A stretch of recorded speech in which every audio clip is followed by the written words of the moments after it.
안녕하세요. 이번 시간에는 지금까지 학습한 내용을 가지고 이지샘플2 CSV 파일을 열어서 데이터 타입을 올바르게 정리하고 쉘브의 바이너리 파일로 저장을 하는 연습을 해보도록 하겠습니다. 우선은 여러분들께서 여기 링크에 있는 곳으로 접속을 하셔서 판다스 엑서사이즈 01 랩을 열어주시고요. 파일이라는 메뉴에서 드라이브의 4번 저장이라는 것을 선택해 주십니다.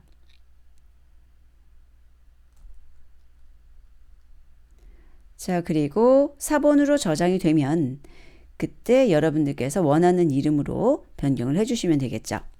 저는 솔루션이라고 줄게요.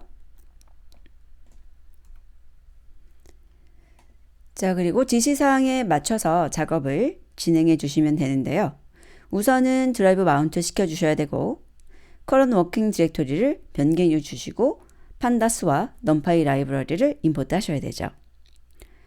그래서 순서대로 먼저 실행을 해 주셔야 돼요. 이렇게 드라이브 마운트 시키시고요.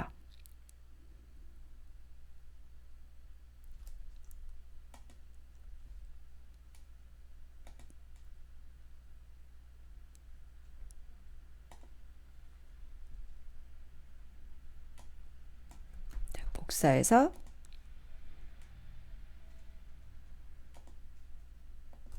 붙여 넣으면 되죠.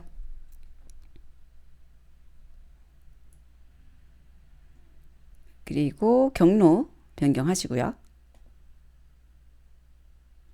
그 다음에 임포트 시켜주시면 준비가 완료됩니다. 그리고 현재 경로는 이렇게 되어 있는 거죠. 이미 여러분들은 이 강의 초반에 파일들을 이 구글 드라이브에 해당하는 디렉토리에 넣어 두셨어야 합니다. 자, 그러면 실행해 볼까요? easysample2.csv를 index call id로 해서 읽어온다라고 되어 있어요. 그리고 데이터 헤드를 출력했는데 출력이 이렇게 된 것을 볼 수가 있죠. 그래서 데이터라는 이름으로 데이터 프레임을 읽어오는데 pd에 read csv라는 걸 사용해 주셔야 되고 그 다음에 파일의 이름이 easysample2.csv죠. 그대로 넣어주시면 되고요. 복사해서 넣겠습니다. 그 다음에 인덱스 콜에 대해서 뭐 번호로 주시거나 뭐 이름으로 주실 수가 있는데 자, 저는 이름으로 이렇게 아이디 주도록 하겠습니다. 자, 그리고 삭제하고 다시 실행해 볼까요? 이런 식으로 나오는 거 볼 수가 있고요. 그 다음 이제 여기서 보실 것이 이제 English, Japanese, Chinese 보시면 여기에 none이라는 것이 보이시죠? 이거는 없다는 의미고요. 여기 이렇게 보이세요? 공백이 나와 있는 것은 무언가 화이트 스페이스로 된 그러니까 뭐 예를 들자면 공백 같은 것들이 들어가 있다는 겁니다. 그래서 이런 것들 좀 처리를 해 주셔야 되겠죠. 그래서 저희들은 이런 컬럼에 대해서 즉 데이터 프레임에 대해서 탐색을 해 봐야 돼요. 그 탐색을 하는 방법 중에 자 우리가 배운 거 dtypes 데이터 타입의 목록을 보자는 거죠. 그러면 verse라는 것이 오브젝트, department도 오브젝트, 그리고 English가 오브젝트로 되어 있는 거 보세요. English가 지금 숫자로만 이루어져 있어서 플로트 타입, 이 NaN이 섞여 있으면 다 플로트 타입이거든요. 인 줄 알았는데 오브젝트로 나왔어요. 그 말은 여기에 실제로 공백이 있어서 문자열 취급을 받았다는 걸 의미합니다. 그리고 Japanese는 여기 NaN이 섞여 있으니까 플로트 타입이고요. Chinese도 마찬가지예요. 여기 공백이 있기 때문에 문자열 취급을 받은 거고요. 셀러리와 오버타임 볼까요? 셀러리하고 오버타임도 오브젝트라는 걸 볼 수 있어요. 여기에 콤마가 들어가 있고 여기 콜론 들어간 거 볼 수가 있죠. 이런 것들이 섞여 있으면 문자열 취급을 받는다는 거죠.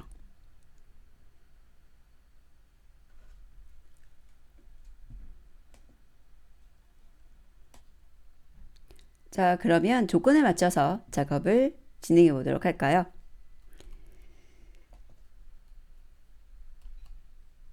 자, 전체 화면으로 좀 전환했습니다. 자, 가장 먼저 birth라고 하는 컬럼에 대해서 데이트 타임 64 타입으로 변환하라고 되어 있죠. 자, 이 경우에 데이터의 birth에 대해서 변경을 하는데 pd의 to date time 이라는 것을 사용해 주시면 되죠. 그리고 여기에 데이터의 birth라고 넣어 주시는 거예요. 물론 여기 있는 이 컬럼에 적혀 있는 여기 날짜 형식이 좀 독특한 경우에는 포맷이라는 것을 사용해서 그 포맷을 알려주셔야 합니다. 그런데 그것이 아니라면 이렇게 컬럼의 이름만 주시면 되고요. 데이터 타입을 출력해 보았을 때 이 출력되는 거 먼저 확인을 해보면 이런 식으로 D타입 해가지고 이게 리틀 엔디안을 뜻해요. 그래서 데이트 타임 타입으로 8바이트를 사용한다는 것을 의미합니다. 그래서 이것도 타입을 사용하는 방법 중에 하나예요. 자, 그리고 그 아래에다가 데이터의 birth라고 하는 시리즈를 출력해 볼까요? 어떤 식으로 나오는지. 보시면 여기 타입의 이름이 데이트 타임 64라고 보여지죠. 그래서 한번 확인 두 가지 다 해보시면 좋을 것 같고요. 두 가지를 한꺼번에 보고 싶으시면, 그러니까 일반적으로 지금 이런 환경에서는 이렇게 두 개의 객체를 그냥 이름을 적어주게 되면 마지막 거 하나만 나오게 되는데 두 개 다 표시하고 싶다 그러면은 display라는 것을 이렇게 함수 호출해 주시면 돼요. 그래서 display라는 것을 이렇게 쓰시게 되면 두 가지 다 확인하실 수가 있습니다. 자, 그리고 그 아래쪽에 보시면 dpt라는 이름의 컬럼에 대해서 카테고리 타입으로 변환한다. 그러면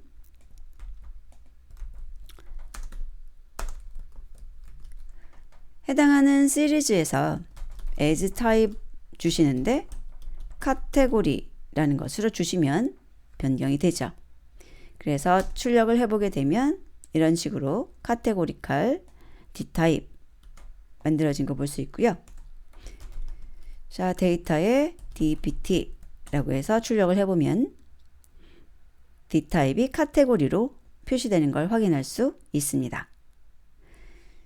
자, 그리고 오버타임이라고 하는 컬럼에 대해서 타임 델타 64 타입으로 변환한다 라고 되어 있는데 이 경우는 판다스의 to time delta라는 함수를 사용하라 라고 되어 있죠. 그래서 여러분께서 모든 것을 다 학습하고 사용 방법을 익힌 다음에 문제를 해결하실 수가 없어요. 이렇게 힌트가 주어지게 되면은 그 힌트를 보고 실제로 API에 가서 어떻게 사용하는지 익히고 그 다음에 사용하시면 되는 겁니다. 그런데 이렇게 이 함수는 여기 위에 있는 데이트 타임하고 비슷해요. 얘는 날짜가 나오는 거고 얘는 시간 간격에 대해서 나오는 것인데 함수의 이름만 이렇게 변경해서 사용 방법은 동일합니다. 그래서 시간이 되실 때 여기 to time delta 라는 것도 한번 학습해 주시고요. 이렇게 변경이 된 걸 볼 수 있고요. 자, 그리고 여기 보시면 이 replace라는 것을 할 때 제가 regular expression을 사용했어요. 이거는 의미가 뭐냐면 공백으로만 이루어진, 그래서 공백이라는 것은 좀 그렇고요. 화이트 스페이스, 눈에 보이지 않지만 공백으로 나타나는 것들로 이루어진 것을 none이라는 것으로 바꾸라는 것입니다. 그리고 여기에 숫자 사이에 콤마 있고 또 숫자가 나오는 이런 형식을 가진 것이 있다면 그것에 대해서 콤마를 제외하고 숫자들만 이렇게 묶어서 표시하라는 거죠.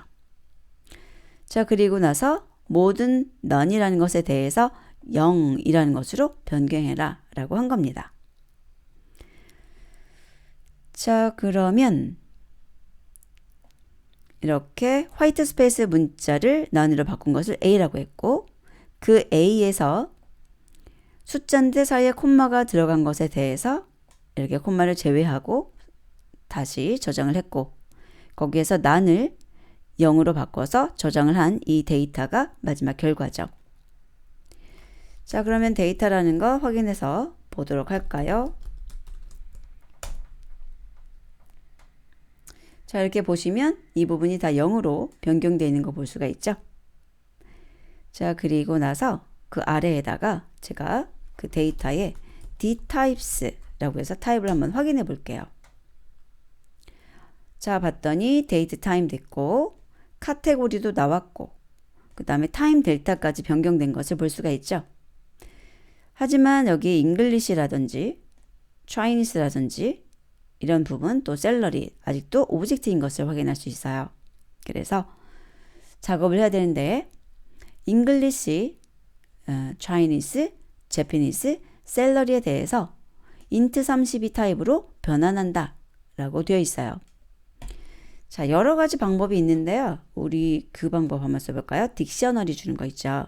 데이터 프레임 이라는 것에 대해서 as 타입을 하는 거예요. 그런데 여기다가 딕셔너리를 주는 거죠. 그래서 딕셔너리에 English라는 것에 대해서 int 32 자, 줄 바꿀까요? 그리고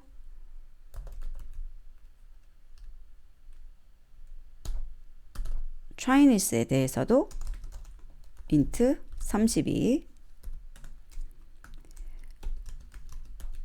Japanese에 대해서도 int 32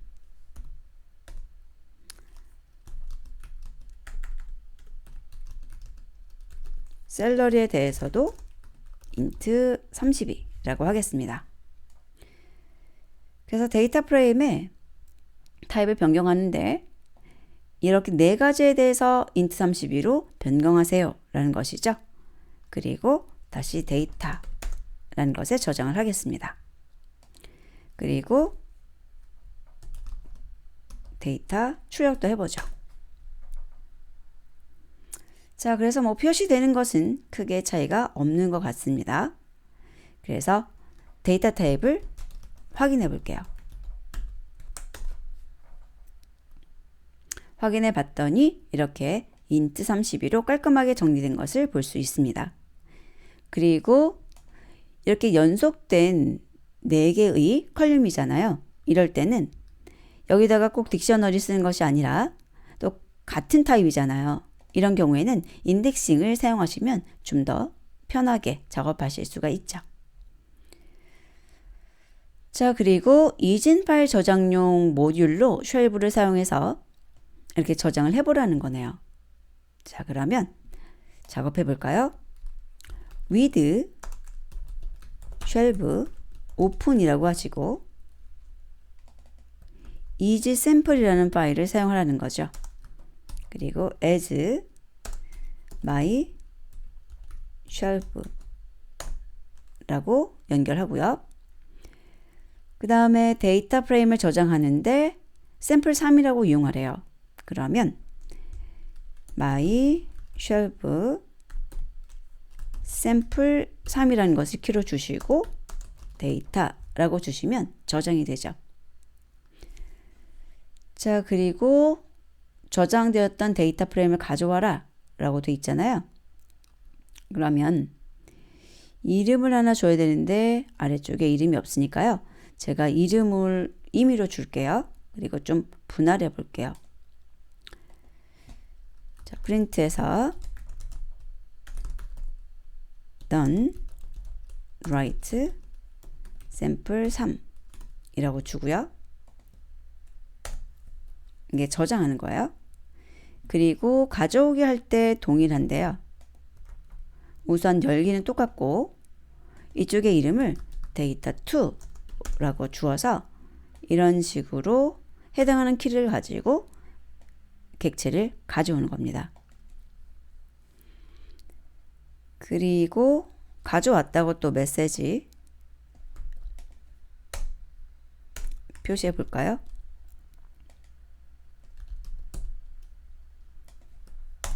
실행하시고요. 자, 가져온 데이터 프레임 및 데이터 프레임의 각 컬럼별 데이터 타입을 출력합니다. 라고 되어 있어요. 오케이. 자, 그러면 여기서는 디스플레이를 사용을 해서 데이터 프레임 데이터2 출력을 해주고 디스플레이 해서 데이터2의 dtypes 적어주시면 되겠죠. 그래서 이렇게 그대로 타입 유지하면서 저장된 것을 확인할 수 있습니다. 자, 시간이 되신다면 여러분께서는 메모리 사용량에 대해서도 비포와 애프터를 비교해 보시기 바랍니다. 자, 오랜 시간 고생 많으셨고요.